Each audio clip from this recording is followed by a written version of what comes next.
बिस्मिल्लाहिर्रहमानिर्रहीम। Iqra बिस्मि रब्बिकल्लज़ी खलक़।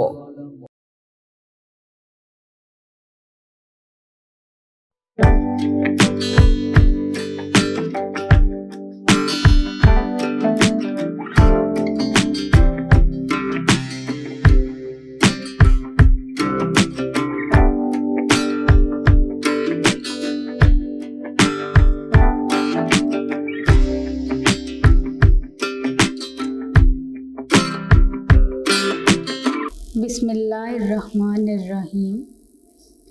Respected parents and dear students, Assalamu alaikum. Students of class 2, our subject is General Science. Today we are going to start work for day 1.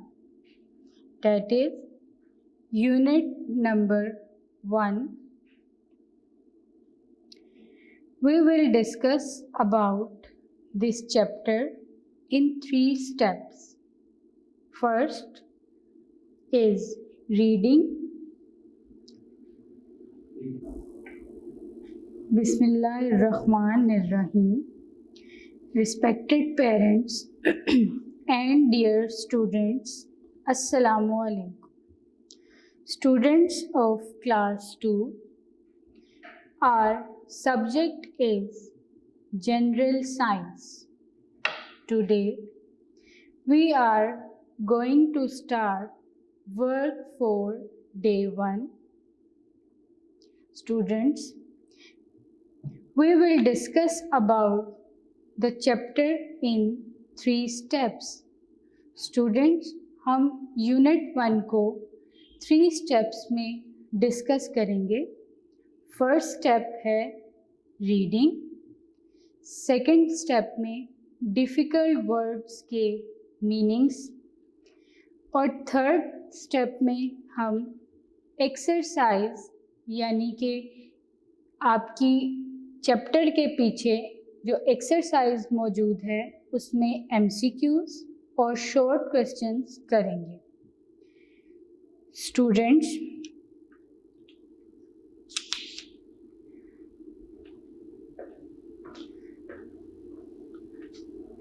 look at the whiteboard. General Science work for day 1, class 2, part 1, our selves. Students, selves is the plural of self. Student, जब किसी एक की यानी कि single person की बात हो तो हम सेल्फ कहते हैं. अगर ज़्यादा की बात हो तो हम सेल्फ्स कहते हैं. तो selves is the plural of self. Ourselves मतलब हम खुद. आवर सेल्फ्स हम खुद. Unit 1 our body.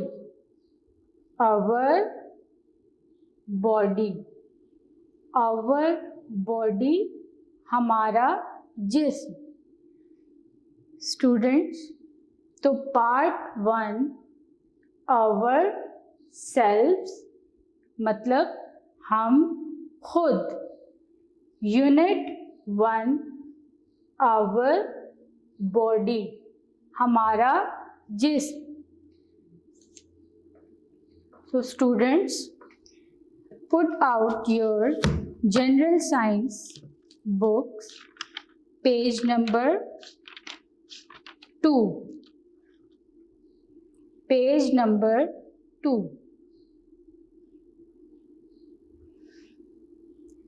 स्टूडेंट्स, आपने अपनी बुक्स खोलनी हैं. हम रीडिंग करेंगे आपने अपनी फिंगर हर वर्ड पर रखनी है। मैं आपको रीडिंग करती जाऊंगी और आपने मेरे पीछे फिंगर रख के हर वर्ड पर उसे रिपीट करना है। तो तवज्जो से तमाम बच्चे बुक पेज नंबर 2 खोलें और हम रीडिंग स्टार्ट करते हैं। Part 1,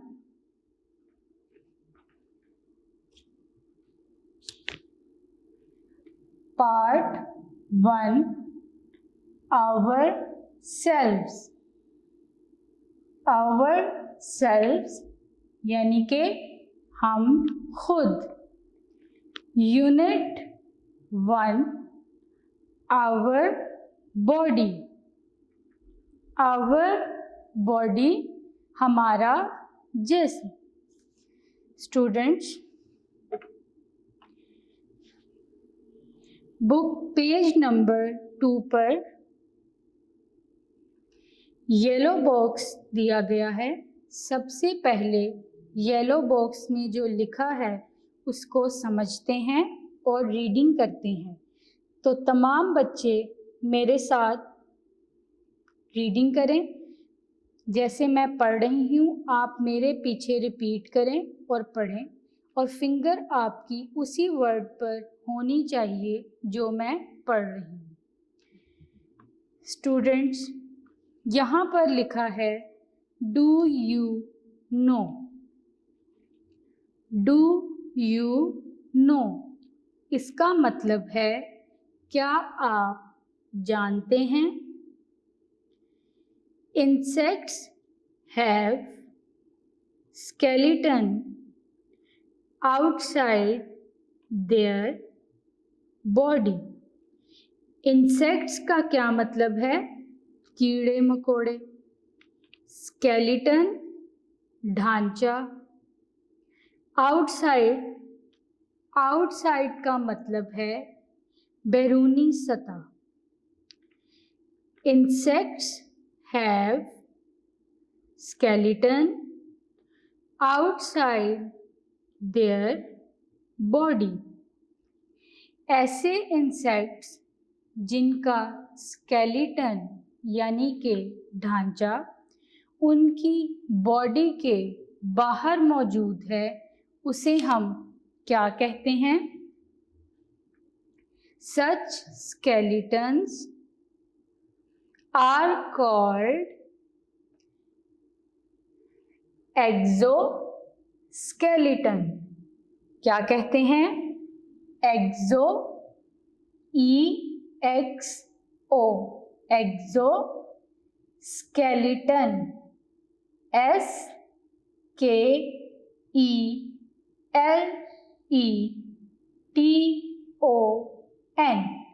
skeleton, exoskeleton.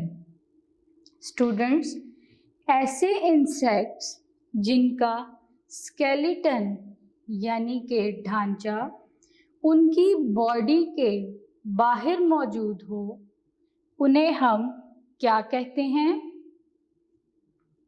एक्सोस्केलेटन। क्या कहते हैं? एक्सोस्केलेटन। एग्जाम्पल है स्नेल, कॉकरोच, एटसेट्रा। ETC का मतलब है एटसेट्रा, और EG हम लिखते हैं एग्जाम्पल के लिए। Snail and cockroach. तो स्टूडेंट्स, ऐसे इंसेक्ट्स जिनका स्केलेटन उनकी बॉडी के बाहर मौजूद हो, उन स्केलेटन्स को हम एक्सोस्केलेटन कहते हैं। क्या कहते हैं? एक्सोस्केलेटन। एक्सो का ऑपोजिट है एंडो, ENDO, एंडो। एंडो का मतलब इनसाइड। अब ऐसे इंसेक्ट्स जिनका स्केलेटन उनकी बॉडी के अंदर मौजूद है उसे हम एंडोस्केलेटन्स कहते हैं। तो स्टूडेंट्स, ऐसे इंसेक्ट्स जिनका स्केलेटन उनकी बॉडी के बाहर मौजूद है उन्हें हम एक्सोस्केलेटन कहते हैं, जैसे स्नेल, कॉकरोच। इनका स्केलेटन इनकी बॉडी के बाहर मौजूद है और वो प्रोटेक्शन प्रोवाइड कर रहा है इंसेक्ट्स की बॉडी को।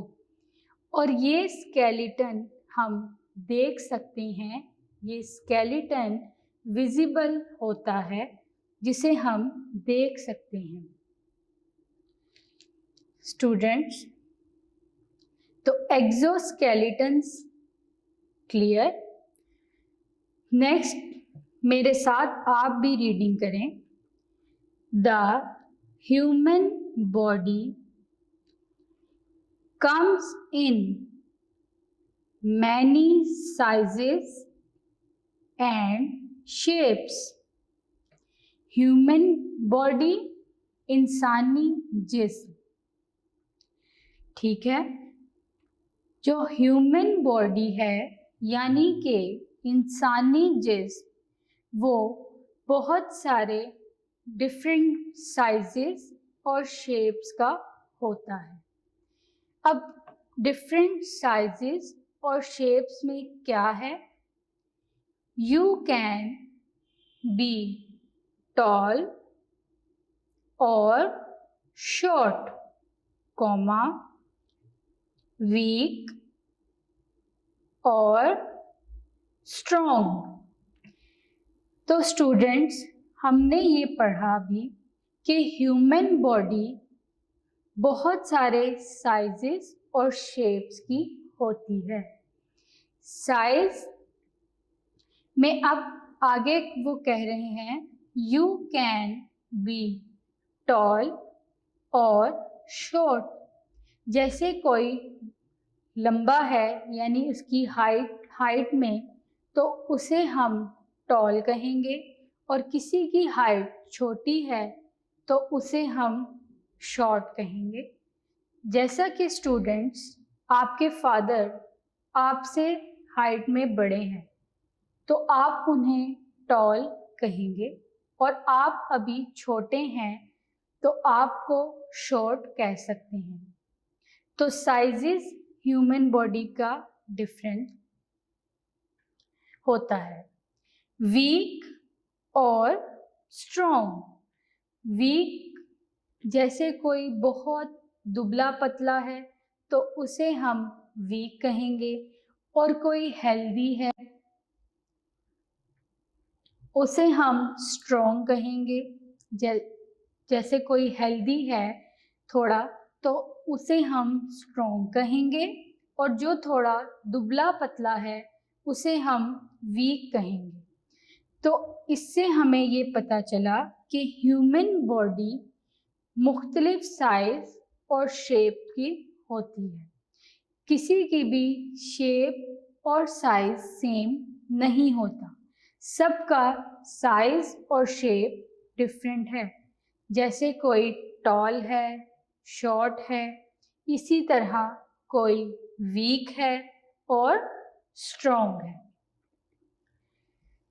But all human beings have the same body parts।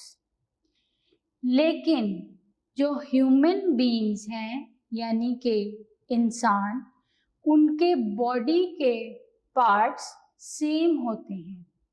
Size और शेप डिफरेंट हो सकती है लेकिन बॉडी के पार्ट्स सेम होते हैं।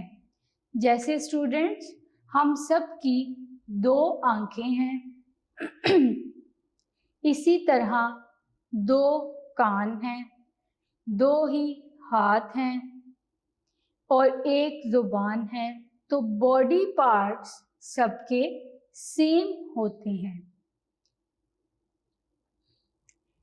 डिफरेंस किस में आता है?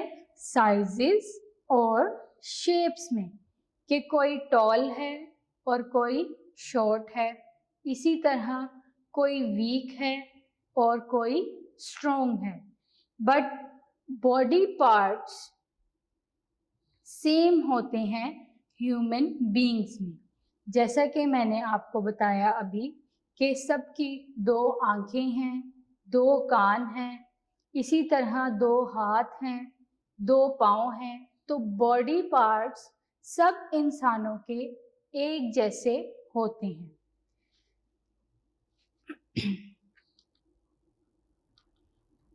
Students,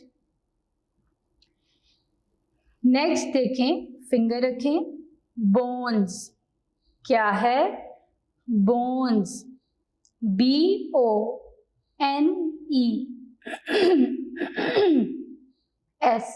bones. The bones of our body make up our skeleton. The bones of our body make up our skeleton. Students, bones कहते हैं हड्डियों को। किसे कहते हैं? हड्डियों को। तो बोन्स जो हैं वो हमारी बॉडी का स्केलेटन बनाती हैं, यानी बहुत सारी हड्डियां, जैसा कि आप अपनी बुक में ह्यूमन स्केलेटन देख सकते हैं कि बहुत सारी बोन्स जुड़ी हुई हैं और स्केलेटन यानी कि ढांचा बना रही हैं। तो स्टूडेंट्स, हमारा स्केलेटन हमारी बॉडी के अंदर मौजूद है, जिसे स्किन ने कवर किया हुआ है।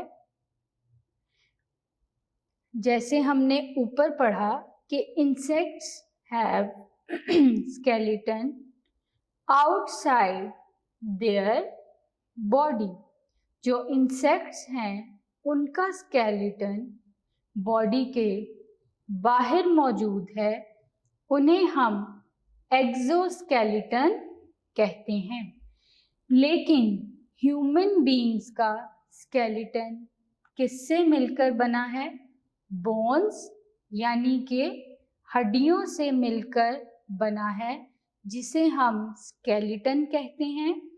और ह्यूमन बीइंग्स का स्केलेटन उनकी बॉडी के अंदर मौजूद है। अंदर इस वजह से है क्योंकि हमारी बॉडी में कुछ सॉफ्ट पार्ट्स या ऑर्गन्स मौजूद हैं, जिन्हें ये बोन्स का स्केलेटन प्रोटेक्ट कर रहा है। अब वो सॉफ्ट पार्ट्स कौन से हैं? हार्ट, लंग्स, किडनीज, ये सॉफ्ट पार्ट्स हमारी बॉडी के अंदर मौजूद हैं, इस स्केलेटन के अंदर, जो प्रोटेक्ट कर रहे हैं। ये स्केलेटन्स, ठीक है, प्रोटेक्ट कर रही हैं हमारी बॉडी में सॉफ्ट पार्ट्स को। A skeleton helps us to stand upright. Upright का मतलब है सीधा, and gives shape to the body. तो स्टूडेंट्स, जो हमारा स्केलेटन है वो मदद देता है हमें सीधा खड़ा होने में, और हमारी बॉडी को शेप देता है, शक्ल देता है। स्टूडेंट्स, अक्सर ऐसा होता है, आपने देखा भी होगा कि अगर एक्सीडेंट में किसी की बाजू या टांग फ्रैक्चर हो जाए तो बिल्कुल चला नहीं जाता और बाजू भी सीधी नहीं होती। तो बोन फ्रैक्चर होने की वजह से हमारी बाजू सीधी नहीं हो सकती और यूं लटक जाती है। तो इस वजह से स्केलेटन ने हमारी बॉडी को शेप दी हुई है और हमें सीधा खड़ा होने में मदद देती हैं। अगर ये स्केलेटन यानी कि ढांचा ना होता तो हम सीधा खड़ा नहीं हो सकते थे, ना ही बैठ सकते थे और हमारी बॉडी बिल्कुल एक स्लाइम की तरह होती। Every time we walk, sit on a chair or bend, comma, we are using our bones.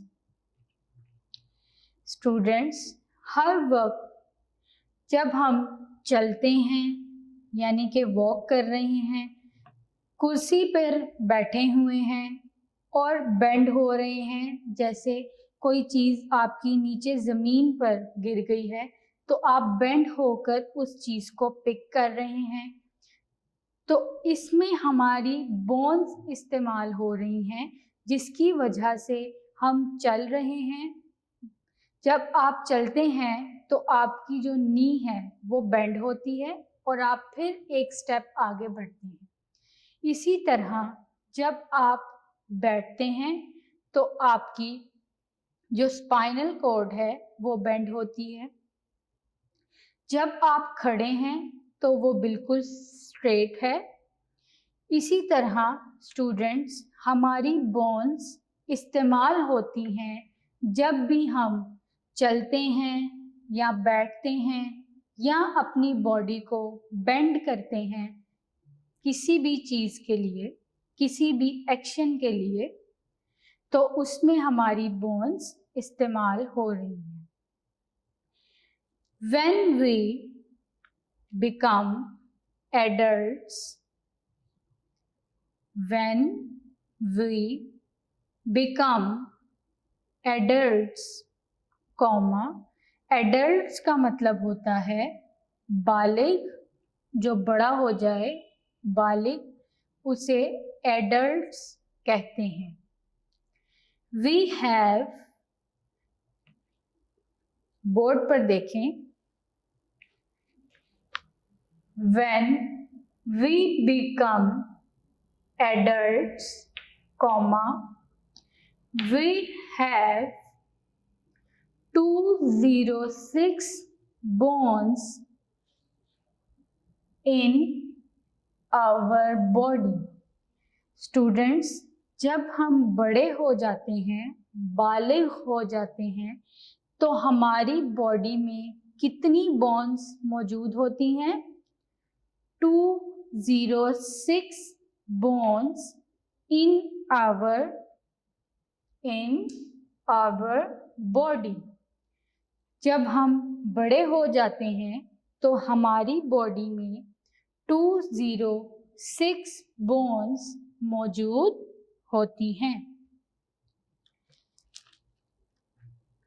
तो स्टूडेंट्स, हमने ये पढ़ा कि बोन्स जो कि हमारी बॉडी में मौजूद हैं और एक स्ट्रक्चर बना रही हैं जिसे हम स्केलेटन यानी कि ढांचा कहते हैं।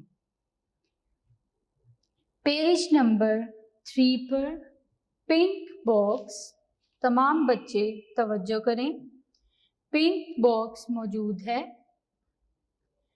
अब पढ़ते हैं। Men and women, men and women, boys and girls are called human beings. अब human beings क्या है? Men, women जो है वो प्लूरल है। सिंगुलर में WOMAN आता है और प्लूरल में WOMEN यानी के विमेन। अब ह्यूमन बीइंग्स में कौन कौन आता है? Man, women, boys and girls. ये सब क्या हैं? Human beings. We have the same body parts. Students, जैसा कि अभी हमने पढ़ा कि हमारे बॉडी पार्ट्स बिल्कुल सेम हैं। 2 आंखें हैं, 2 हाथ हैं, इसी तरह 2 कान हैं। तो बॉडी पार्ट्स सबके सेम होते हैं, but we think and behave differently. Behave का मतलब है रवैया, डिफरेंटली मुख्तलिफ। लेकिन हम सोचते और हमारा रवैया मुख्तलिफ होता है।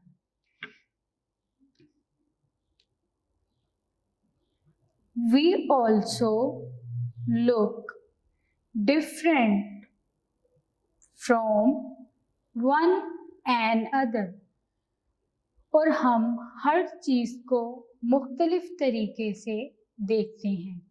जैसे कोई बच्चा बहुत शार्प है तो उसके सोचने का, उसके लर्न करने का तरीका एक दूसरे बच्चे से मुख्तलिफ है। जैसे किसी की राइटिंग बहुत अच्छी है और किसी की थोड़ी वीक है, इसी तरह कोई क्लास में जो है वो ब्रिलियंट है, इंटेलिजेंट है, और कोई थोड़ा लर्निंग में वीक है, तो सबका सोचना और बिहेव करना मुख्तलिफ है। तो सबकी सोच और रवैया मुख्तलिफ है। जैसे कोई अच्छा पढ़ता है क्लास में और कोई बस थोड़ा बहुत अच्छा पढ़ लिया, और इसी तरह किसी की राइटिंग बहुत प्यारी है और नीट काम है और किसी की राइटिंग गंदी है, तो ये डिफरेंस आ जाता है। Students, work for day 1 is completed now. आपने स्टूडेंट्स इसकी रीडिंग 2 से 3 दफ़ा करनी है, और जो मैंने आपको डिफ़िकल्ट वर्ड्स के मीनिंग्स बताए हैं उन्हें भी याद करना है। अगले लेक्चर तक के लिए मुझे इजाज़त दीजिए। अल्लाह हाफ़िज़।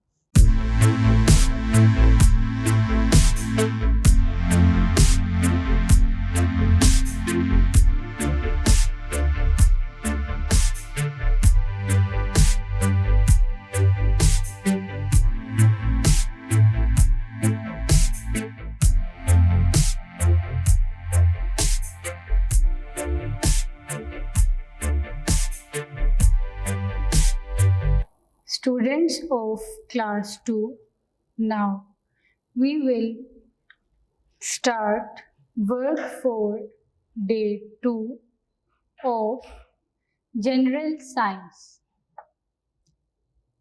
Students, जैसा कि हमने प्रीवियस लेक्चर में डिस्कस किया था, एक्सोस्केलेटन्स के बारे में, कि इंसेक्ट्स जिनकी स्केलेटन उनकी बॉडी के बाहर मौजूद हों उन्हें एक्सोस्केलेटन्स कहते हैं, जिनकी एग्जाम्पल्स थी snail, cockroach.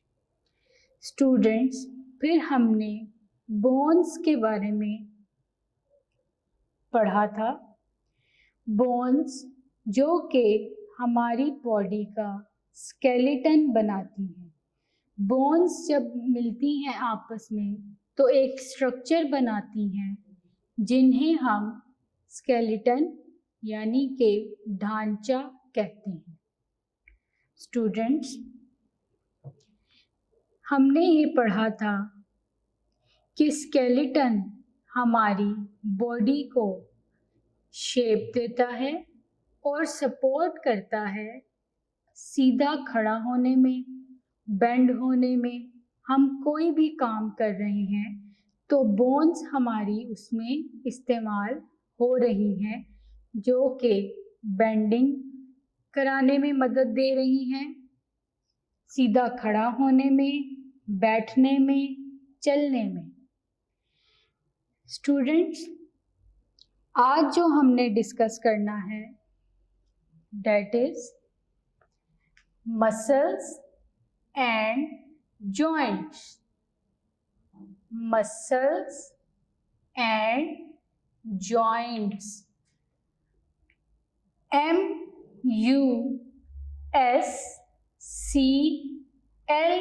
MUSCLES muscles and joints. JOINTS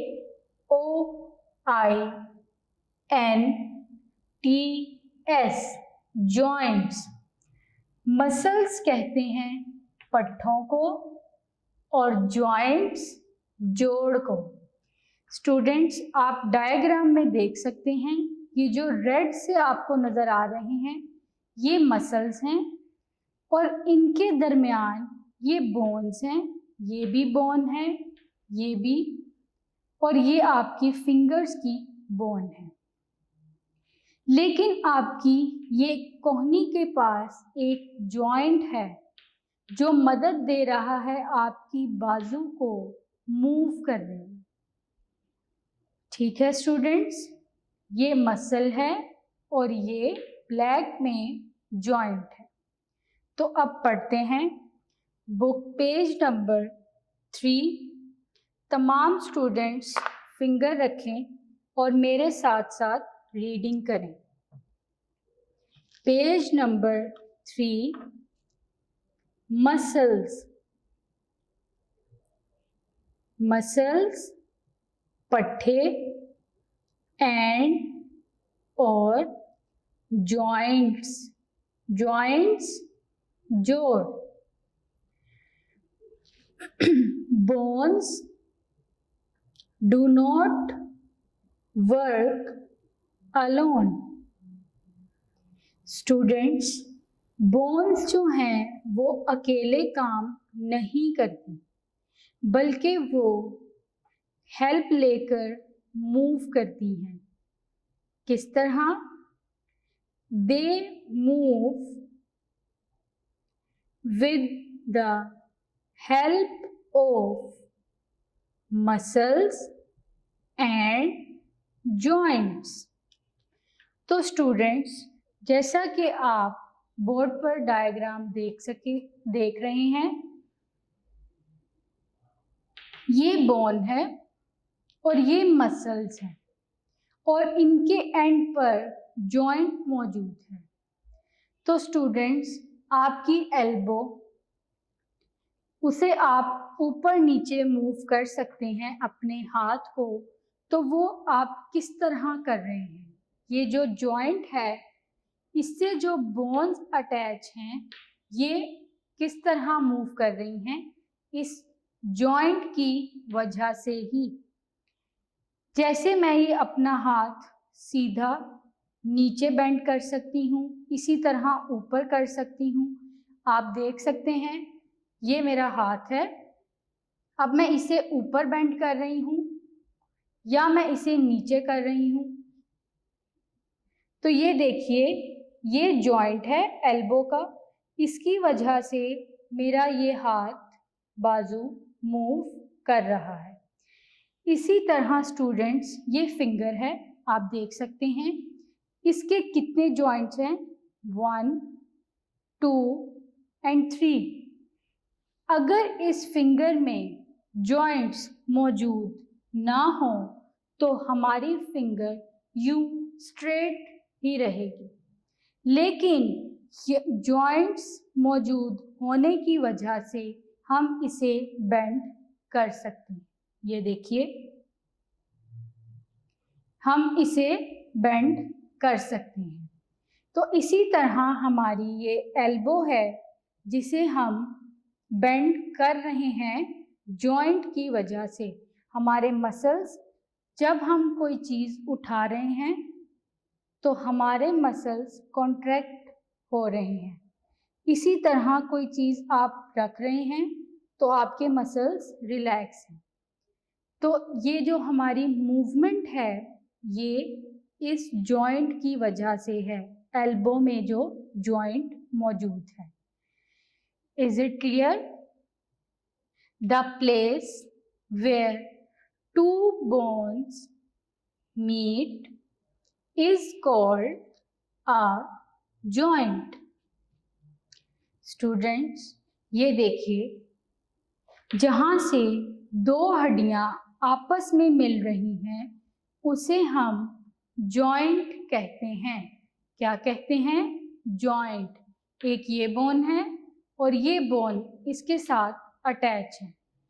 इस जॉइंट की वजह से हमारा एल्बो और हमारा ये बाजू यूं मूव कर रहा है। तो जॉइंट क्या है?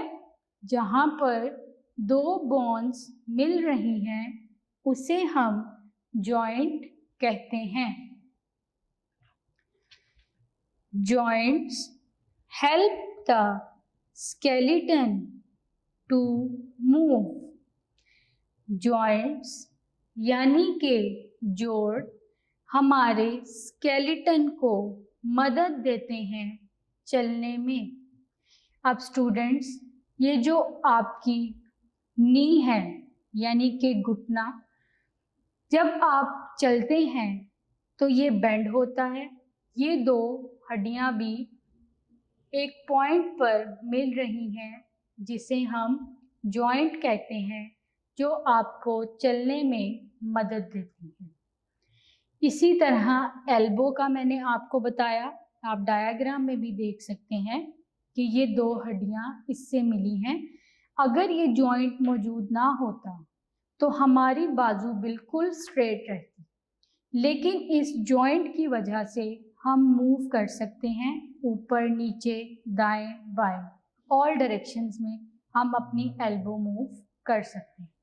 इसी तरह फिंगर की एग्जांपल है कि आपकी फिंगर में आप डायग्राम में भी देख सकते हैं कि कितने जॉइंट्स मौजूद हैं। इन जॉइंट्स की वजह से आप अपनी फिंगर को बेंड कर सकते हैं। अगर ये जॉइंट्स मौजूद ना होते तो आपकी फिंगर यूं स्ट्रेट रहती। Joints help the skeleton to move. They allow us to walk, comma, run, comma, bend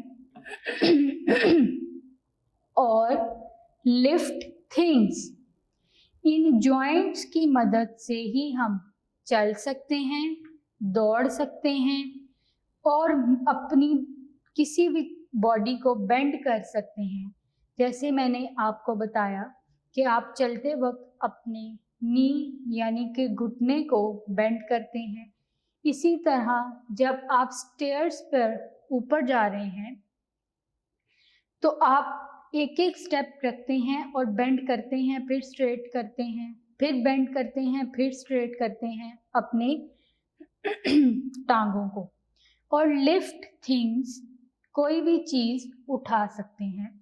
जैसे आपके टेबल पर कोई बुक मौजूद है तो आप उसे पिक करते हैं, तो ये सब कुछ भी आप जॉइंट की वजह से कर रहे हैं।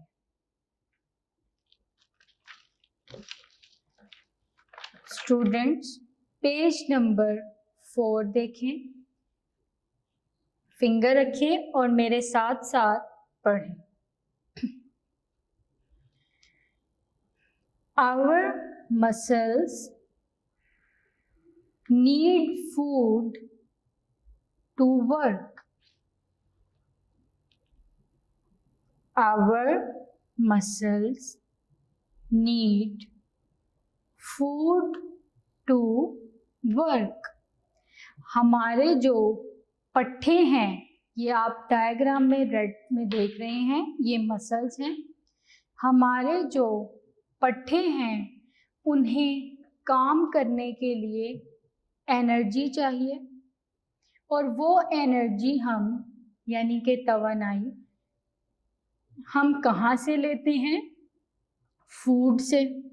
जब हम खुराक यानी कि फूड लेते हैं, खाते हैं, तो उससे हमारे में एनर्जी आ जाती है, तो ही हम प्रॉपर तरीके से काम कर सकते हैं. अगर हम खाएंगे ही नहीं तो हमारी बॉडी को और मसल्स को मूवमेंट के लिए एनर्जी नहीं मिलेगी. They will get strong if we eat healthy food. हम एनर्जी कहाँ से हासिल कर सकते हैं? हेल्दी फूड से, यानी कि मुतवाज़न ग़ज़ा खाकर हम एनर्जी हासिल कर सकते हैं और मज़बूत बन सकते हैं. तभी हमारे मसल्स प्रॉपर वर्क करेंगे. स्टूडेंट्स, अब रीडिंग हमारी कंप्लीट हो गई है. अब हमने एक्सरसाइज में MCQs tick the right answer ये करना है. तो मैं एक एक लिखकर आपको समझाती हूँ.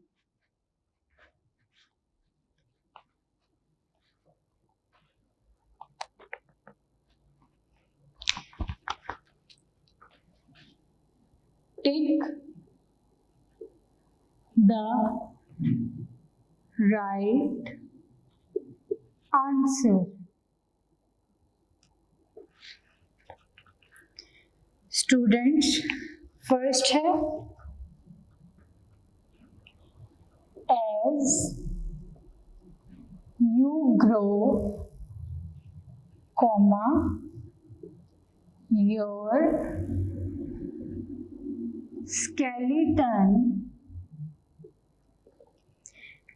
ऑप्शन 1 है,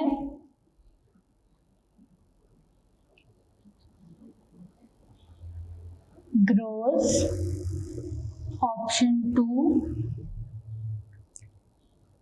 stays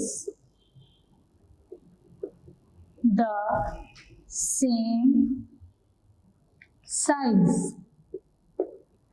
तो students, as you grow, your skeleton. Third है becomes smaller. तो स्टूडेंट्स, इसका मतलब है कि जब आप बढ़ रहे हैं तो आपका स्केलेटन यानी कि ढांचा वो भी ग्रो करेगा. स्टेज द सेम साइज, या जो उसका साइज पहले था आपके बढ़ने के बाद वही रहेगा. बिकम्स स्मॉलर, या छोटा हो जाएगा. तो students, correct option is 1, grows. जैसे जैसे आप बढ़ेंगे, नशोनुमा पाएंगे, तो आपका स्केलेटन भी ग्रो करेगा.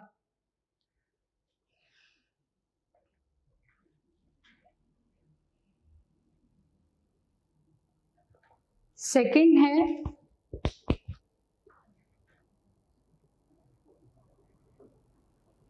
Use the correct word from the bracket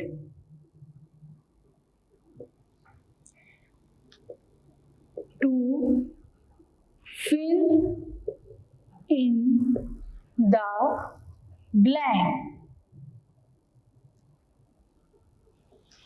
Number 1, A.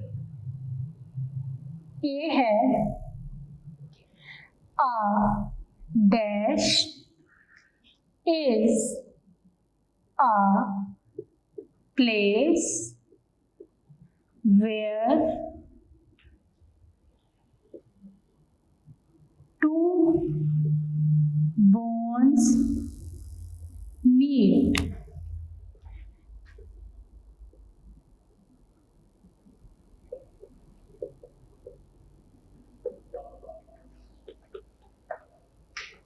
Students,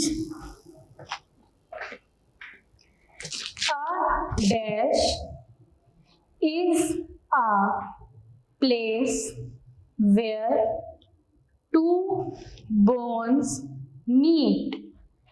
अब यहाँ पर क्या आएगा, वो क्या चीज़ है, कौन सी जगह है जहाँ पर दो हड्डियाँ मिल रही हैं, टू बोन्स मीट।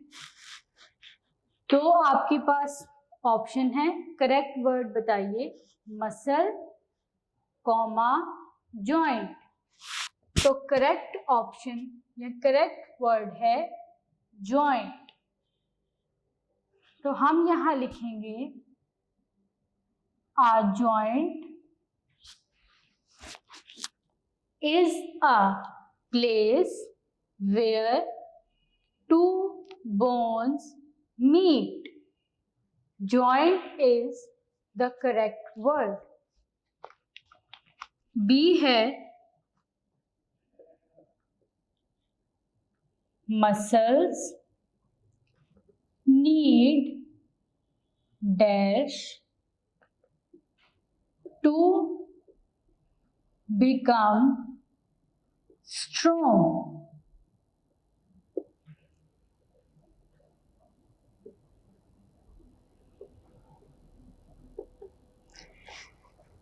स्टूडेंट्स, हमारे मसल्स को स्ट्रॉन्ग रहने के लिए किस चीज़ की ज़रूरत है?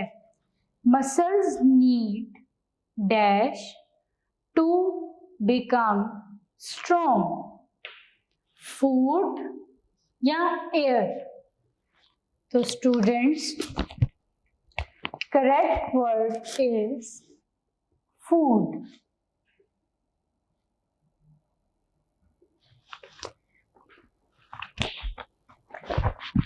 Muscles need food to become strong.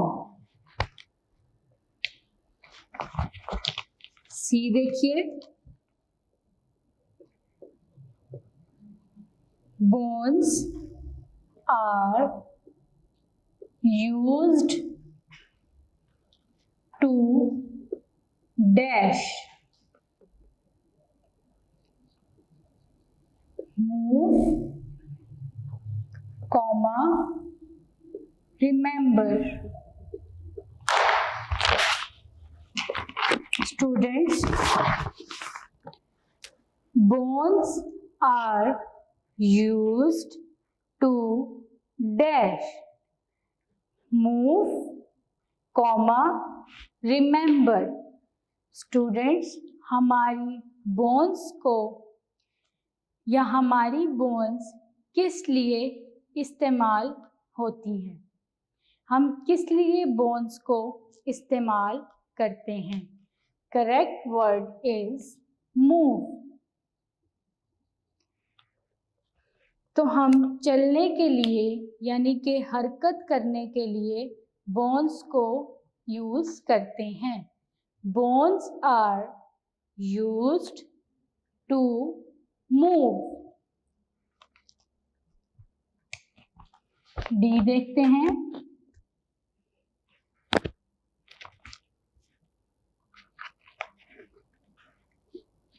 All of us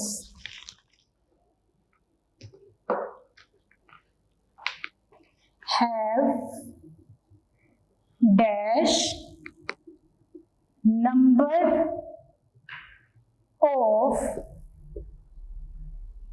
bones in our bodies are different, comma, the same. Students,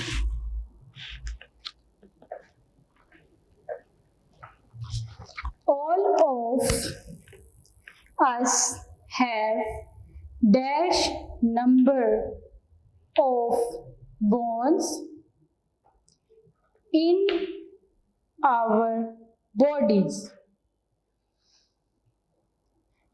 हमारे पास जो बोन्स हैं, हमारी बॉडी में जो बोन्स मौजूद हैं, क्या वो डिफरेंट हैं या सेम हैं? Correct word is the same. All of us have the same number of bones in our bodies. ई देखते हैं. Bones move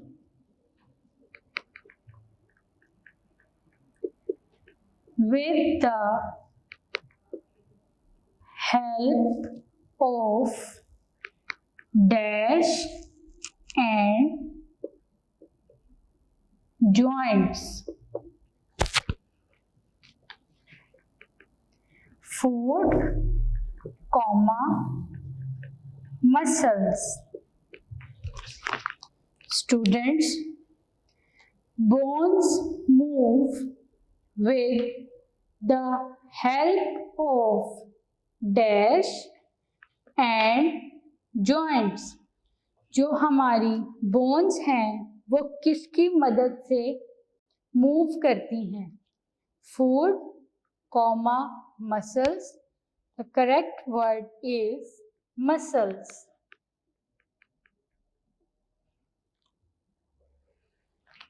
स्टूडेंट्स, हमारी बोन्स मसल्स और जॉइंट्स की मदद से मूव करती हैं, यानी कि हरकत करती हैं.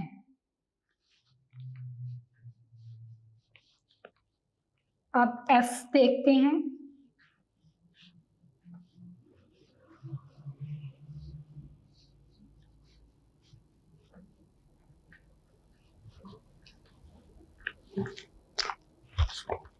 एफ है there are dash bones in human body. ऑप्शन में 206 and 260. Students, how many bones are there in human body? There are 206 bones in human body. इंसानी जिस्म में कितनी हड्डियां हैं? 206 bones.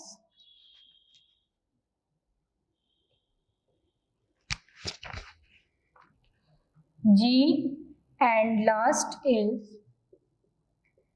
the skeleton gives dash to the body. Option है strength. Strength का मतलब होता है ताकत. Shape. The skeleton The skeleton gives dash to the body. जो skeleton है वो हमारी body को क्या देता है? Shape. Shape is the correct word.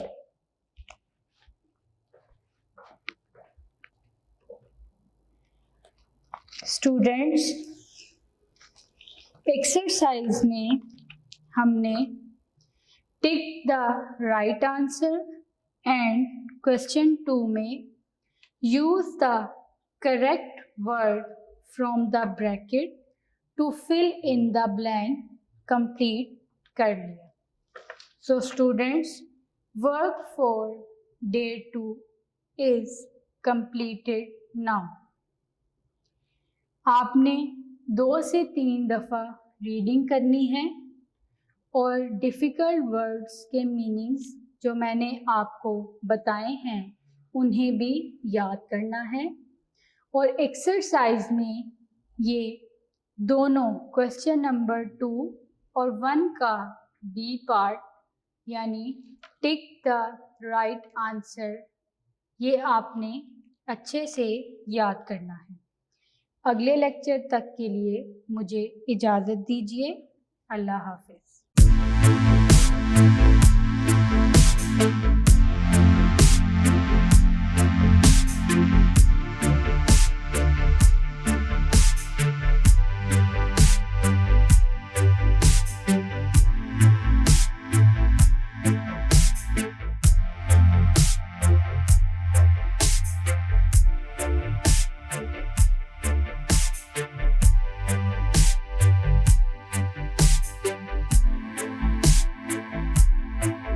Thank you.